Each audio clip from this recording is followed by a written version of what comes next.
بسم اللہ الرحمن الرحیم، السلام علیکم۔ میں آپ کا میزبان سمیع ابراہیم اور آپ دیکھ رہے ہیں ہمارا سوشل میڈیا سمیع ابراہیم آفیشیل۔ پاکستان میں اس وقت جو سوال سب سے زیادہ پوچھا جا رہا ہے وہ یہ ہے کہ عمران خان صاحب کب رہا ہوں گے، اور یہ جو مذاکرات ہیں کیا یہ واقعتاً ابھی ہو رہے ہیں، ان کا مستقبل کیا ہے، کیا عمران خان ڈیل کریں گے؟ یہ دو اہم سیاسی معاملات ہیں۔ ویسے اور بہت سارے ایشوز ہیں، مہنگائی کا ایشو ہے، بے روزگاری کا، لا اینڈ آرڈر کا، لیکن آپ یہ جو دو ایشوز ہیں کسی سے بھی بات کر لیں تو وہ سب سے زیادہ اس پہ انٹرسٹڈ ہوتا ہے۔ تو میں آپ کو اس حوالے سے جو تازہ ترین ہے اس سے آپ کو آگاہ کرتا ہوں۔ عمران خان صاحب تقریباً 150 کے لگ بھگ ان کے اوپر مقدمات ہیں، جن میں سے تقریباً تمام مقدمات میں ان کی ضمانت ہو چکی ہے، سوائے 8 مقدمے ہیں۔ یہ 9 مئی وائلنس کے مقدمات ہیں، اور یہ جو انسداد دہشت گردی عدالت ہے لاہور کی، اس نے یہ 8 ضمانتوں کو خارج کیا تھا۔ عمران خان صاحب کی جو ضمانتیں تھیں ان کو اس نے خارج کیا تھا۔ تو اب اس پر جو فیصلہ ہوا ہے، عمران خان صاحب کے وکلاء نے جو کیا ہے، انہوں نے لاہور ہائی کورٹ میں یہ درخواست ضمانت 8 مقدمات میں جمع کرا دی ہے۔ اب اگر ان 8 مقدمات میں ضمانت ہو جاتی ہے اور کوئی نیا مقدمہ درج نہیں کیا جاتا تو پھر عمران خان صاحب رہا ہو سکتے ہیں۔ دوسری بات یہ ہے کہ اگر 190 ملین پاؤنڈ اور توشہ خانہ بیچ میں یہ فیصلے اگر کر دیے گئے افراتفری میں، جلدی میں، جیسے ماضی میں ہوا، تو پھر ان سے بھی اگر سزا ہوئی تو ان کو بھی سسپینڈ کروانا ان کو پڑے گا باہر آنے کے لیے۔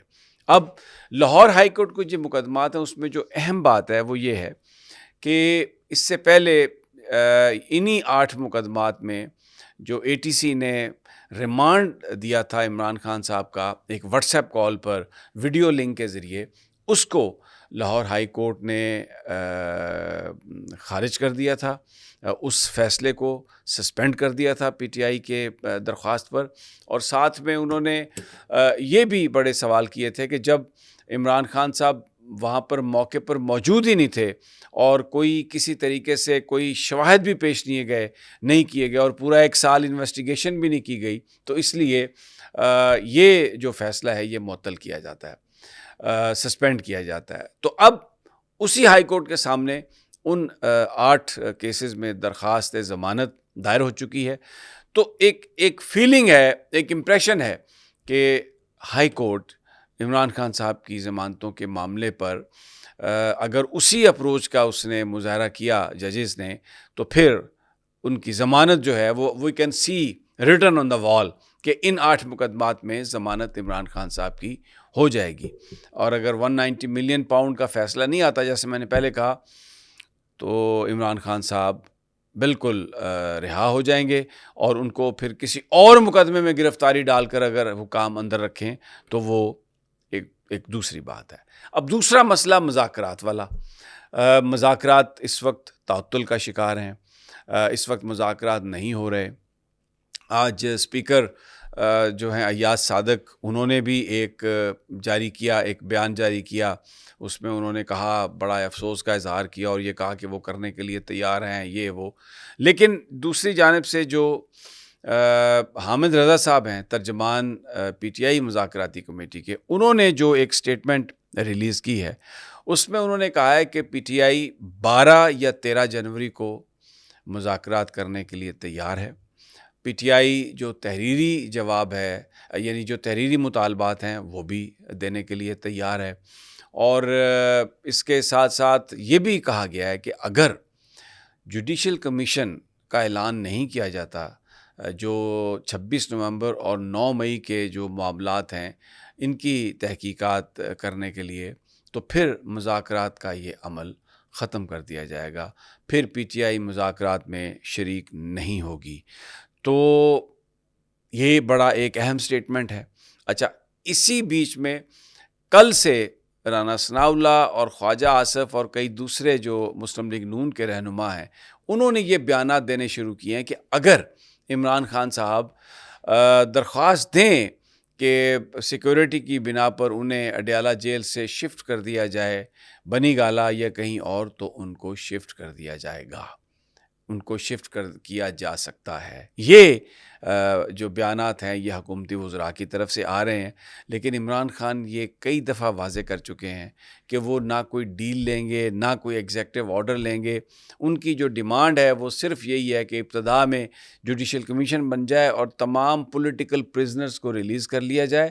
عمران خان اپنے لیے رہائی نہیں مانگ رہے، جو دوسرے پولیٹیکل پرزنرز ہیں، سیاسی قیدی ہیں، ان کے لیے رہائی مانگ رہے ہیں، اور یہ کہہ رہے ہیں کہ پھر مذاکراتی عمل جو ہے حکومت کے ساتھ دوسرے معاملات، جس میں مینڈیٹ، الیکشن سمبل، نئے انتخابات، فارم 47، فارم 45، یہ ساری چیزیں جو ہیں ان پر بات چیت کی جا سکتی ہے۔ آج ایک اور امپورٹنٹ ڈیولپمنٹ ہے آپ کے لیے، جو الیکشنز ہو رہے ہیں وکلاء کے، اس میں جو لاہور بار کے الیکشنز ہیں ان میں تحریک انصاف کے جو حمایت یافتہ امیدوار ہیں وہ جیت گئے ہیں۔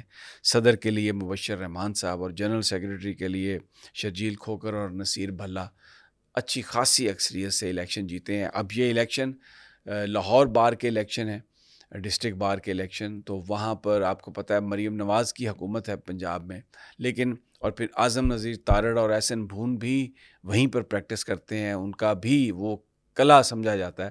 تو وہاں سے اگر تحریک انصاف کے حمایت یافتہ وکلاء کامیاب ہوئے ہیں تو یہ ایک آپ کو ایک ایسی چیز نظر آتی ہے، ایک ٹرینڈ نظر آتا ہے ایسا کہ جو بتا رہا ہے کہ عمران خان کی پاپولیرٹی جو ہے وہ اس حوالے سے پہلے کی نسبت یا تو وہ سسٹین کر رہی ہے یا وہ آگے بڑھ رہی ہے، اور حکومت اپنے تمام تر جو ان کے پاس وسائل ہیں ان کے استعمال کے باوجود وکلاء میں کوئی بڑی درار ڈالنے میں کامیاب نہیں ہو سکی۔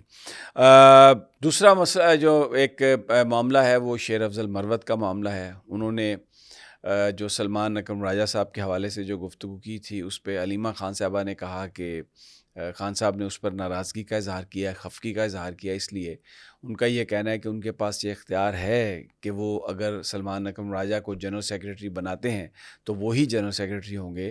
شیر افضل مروت کا ان معاملات سے تعلق نہیں ہے۔ ابھی تک شیر افضل مروت کو شوکاز نوٹس نہیں ہوا۔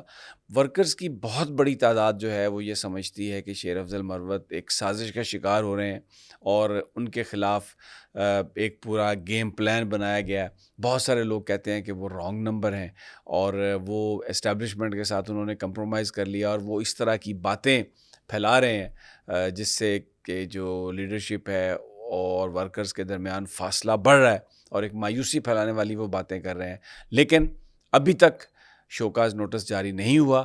علی امین گنڈا پور نے ایک بیان دیا ہے، ایک گفتگو کی ہے جس میں انہوں نے کہا ہے کہ شیر افضل نے پارٹی کے لیے بڑی خدمات دی ہیں اور وہ پارٹی کے ساتھ مخلص ہیں۔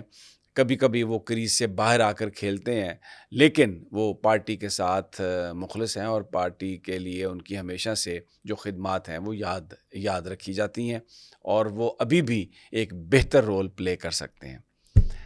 اجازت دیجیے مجھے، اگلی ویڈیو تک انشاءاللہ جلد ملاقات ہوگی۔ اللہ نگہبان۔